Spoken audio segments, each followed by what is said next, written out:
By the way, yesterday, you know how we were in quarantine and they gave us all that cereal and foods, right? Right? Yeah. Yeah. Yesterday. So, Pete knows. Pete, remember how we were in quarantine and they gave us all that cereal? Yeah. So they gave us, remember how, I opened up that Cinnamon Toast Crunch? And I opened it up and ate the Cinnamon Toast Crunch. The Cinnamon Toast Crunch with no milk is really good. It is really good. Is that it? What are we listening to? I'm recording this. Cinnamon Toast Crunch with no milk is really good. Really good.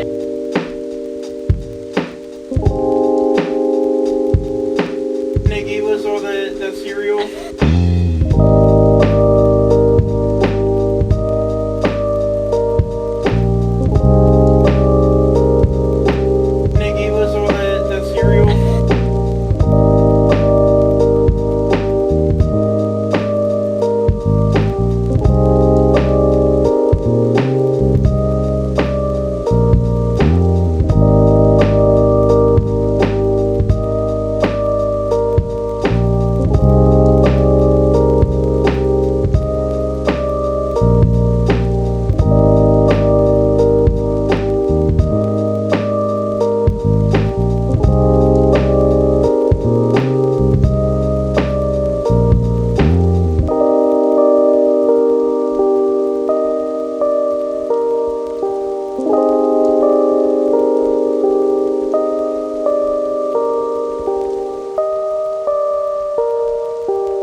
When I was younger, like I'm talking like 6 or 7, my brother had like a black DSi, and he had like Pokemon and everything like that, and also Mario and Sonic at the Winter Olympic Games, which I played a lot of that game, and it was so good. Remember that one of the little tanks or whatever type things? Yeah. Alright, and we had those, and I would play the crap out of it. He would play it every now and then, and one year on Christmas, my grandma, she like brought out a present.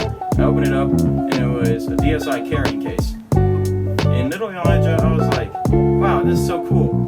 But I also felt terrible because I was like, wow, I played my brother's DSi so much that they're giving me a carrying case for it. That seems wrong. I don't like that. And then, so I was like, oh, thanks, I like it. And then she was like, oh, wait a second.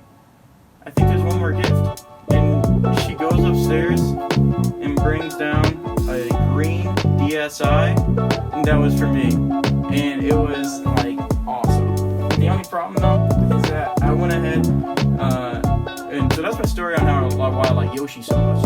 First of all, because it's like the same green as Yoshi. But when I got that, I got like Pokemon Black with it, and I was playing on the carpet, and I remember it like when I was done, it said, "Would you like to overwrite your save data?" And I was like, overwrite? That doesn't sound good. So I said no. And then I was like, wanted to test it, and I've been playing for 2 hours, and then I opened it back up to see, and everything was gone, and I cried. And that's the end of the story.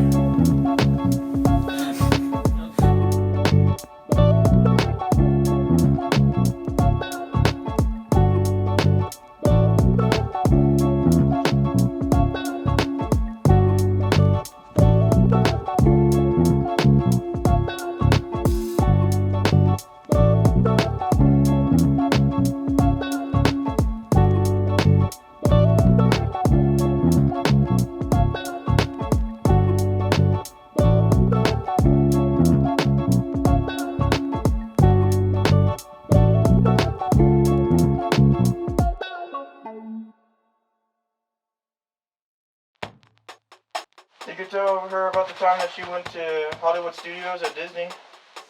Well, you go to Hollywood Studios and you know that you're on this Disney trip because it's supposed to be fun and all the rides, but you don't tell your friends that you're actually kind of scared of heights and you don't really want to go on too many other rides. But you've never really been on a roller coaster before because the only roller coasters you've been on are like at circuses, like at the Blueberry Festival, and they only have like the little squid ones. And the squid with the tentacle arms that spin you around. They only clean up. And you're like, maybe it's okay, because my brother said it was okay. And then you go in, and you're with your friend, and it's all cool. And then there's the shortest line is this thing called a Tower of Terror. And I thought it was a haunted house. Gooey thought it was a haunted house. And turns out, we walk in, and it is all creepy and stuff like that. And there's a guy talking to you. And then you're hearing screaming everywhere. And you're like, what is going on? And then it takes you down to this other platform. And then you realize, oh my god, it's actually one of those freaking like elevator rides that brings you up and it drops you and swings you around and everything like that, but it's in the shape of a tower. And you're like, now you're halfway in the ride. And at Disney, once you're halfway in, you can't go back. So then you have to commit. It's your first roller coaster, and you don't really want to go in, but then you go down anyway. And get this, the guy, everybody's sitting down, and it turns out there's only 2 seats left, and they're right in the front row, so you can get to see everything. And then you go ahead, and he's trapping you in, and he says, enjoy. And you're like, fuck you. And then you fucking go up, and then they like go up and down, and up and down. And you're like, and you're holding on to your friend, and then it stops, and you got your eyes closed the whole time because so you don't really know who you are. Okay, and then you open up your eyes, it stops, and then the doors open. Turns out they fucked you, and you're at the top of the tower, looking over everything, and then after you close your eyes again, then you just go, fuck! And then it drops, and then, but here's the thing, there are little kids behind you, and their parents are there, and then, so then after the rides, after you're like screaming, then they all tell you that you need to watch your mouth around my kids. And I'm like, fuck you, lady! And then you walk away, and then later that night, you go on to the other rides, and they're not nearly as scary, so that's cool. But then, you're like, anytime you look up at nighttime and stuff like that, your knees get a little bit shaky because you're really scared of heights. And then now anytime you go into an elevator, you get a little nervous too.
Anyway, can you explain how you clean? Yeah, what'd you do with the charger? Well, I was looking it up online. You ever had those things where it's like you plug in a charger and it says accessory not supported? Mm-hmm. Yep. So that's actually because you don't, like, it's dirty. Like the charger is dirty, right? So I was trying to clean it out. So then I seen on YouTube videos that people use pressurized air to clean that stuff out. But obviously, you need more air than just like what you can blow into. So I was trying to think of a new solution. I was like, well, maybe if I can't blow air in, I could suck air out. And so I was thinking about how could I make like a vacuum chamber to go ahead and get all this dirt out. And I was like, what would be something that would go ahead and be as air sealing as a vacuum chamber? It's my type penis. So I stuck the charger up my butt and I puckered up. And then I went ahead and I breathed in a bunch, you know? And then I went ahead and held it there. And then all at once I just released it all and all the dirty dust particles popped out. And then I went ahead and then I fished it out my butthole. Then, you know, I pulled it out. You know what I mean? Like if I was at the doctor and he was doing them, what are those things called? The prostate exam.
So basically, I'm in dish the whole time, which is fine. I don't care. The problem is, everything coming back from dish, like from the dishwasher, is dirty. I go, huh. That's weird. Like, this, like, that shouldn't really happen. So then, like, I would wipe some of the stuff down, and like maybe just have like some crumbs left or something like that, and then put it on. You know, that's fine. But then I'll send most of the stuff back for somebody to wash off and then I scrub off and then put through again. And we get to the end of the day, right? And there is so much stuff going through. This is like when all the dishes come through. And I am looking and everything is coming back fucking dirty. I'm like, what the fuck? Like, nothing looks like it's even been like remotely washed at all. I don't understand what's happening. Like, I got a thing of lettuce back. Like, it was a container filled with lettuce that was still had like almost all the leftover lettuce still in it. Anyway, and my supervisor comes in. He goes, "How's it going?" We go, "Not good. I don't know what's happening, but everything's coming back fucking dirty. Like, look at this. This is a container of lettuce. Like, and then he goes, huh, that's weird." And he turns off the dish machine and he looks, and some dipshit from like some other like supervisor, I guess, probably from the shift before, put in like kind of like the hose, kind of. There's like two little hoses, like the nozzles. They're supposed to squirt up the water, and he put it in upside down, so they're squirting down instead of up into the cans. So then I was like, what the? Why'd you change it? What? Why'd you change it? From like instead of squirting up and down, or up and down. I guess I didn't explain myself very well. No. So there was, he opens it up, Yeah. and the water is shooting down. Yeah, when it's supposed to be up. It's supposed to be up. Why'd you change it? Alright, keep going. He didn't change it. He fixed it. He put it up. No, why was it originally down? It wasn't up to him. So I told you, some dipshit from the shift before probably. Oh, I was just asking, why did that guy? No, I don't know. Oh, I thought you meant like when my supervisor did. I was like, oh, No. fuck, like he did. But no, I don't know. Probably because they were like probably in a rush, wasn't thinking about it or something like that, and he just put it in backwards. I don't know.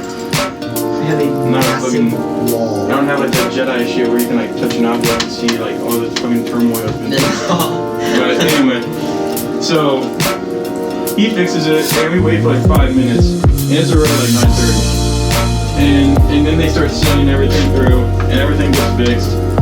Long story short, it took a really long time, but it was fine. Anyway, but I was going for my check today, which is like they see if you know how to do everything, you know. A little test. Yeah, basically a test. Yeah. And what a fucking shit day to do that, because it was for unloading. Anyway, so I go back, and then he goes, "Look, you did a great job today, and I'm giving you a check. Like, it's fine, but the only thing I have is you know, you like maybe you should work on not stopping at all, like not stopping the dish machine at all when you're putting the dishes away, like putting them in the cart." And I go, "Okay, yeah, but like everything that was coming back was dirty, so then I would like have to stop to like the cleanest objects I would still have to wipe off like the crumbs from, and then send them back." And he goes, "Yeah, well, those, you know, those are just decisions. Those are like the decisions you have to make." You know, I go, "Yeah." I'm thinking in my head, like, I just say, "Okay, great," because he said, "I got the check," and I go, "Fuck it." But I'm thinking in my head, I go, does he not understand? When I say every object, every fucking dish that was coming back was covered in shit. What I had to do was sort through the shit and pick out one of them that I would go, "I can clean the shit off of this one," and put it on a cart, and then set everything back. So there was no option of me not wiping anything down. Either I wipe everything, or either wipe off like one item and send the other stuff back, or I send fucking everything back. I don't think he understood. I wasn't very happy when he said that, but I say, fuck it, whatever. He doesn't get it. Doesn't matter. He doesn't fucking get it. I got the check, whatever, but I wasn't very happy.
Anyway, so I was working, and they had me off in dish. No, I don't want it. They had me in dish at the beginning, and it was fine. I listened to my podcast, listened to my music, and then they were like, "Hey, what do you think about doing pizza dough?"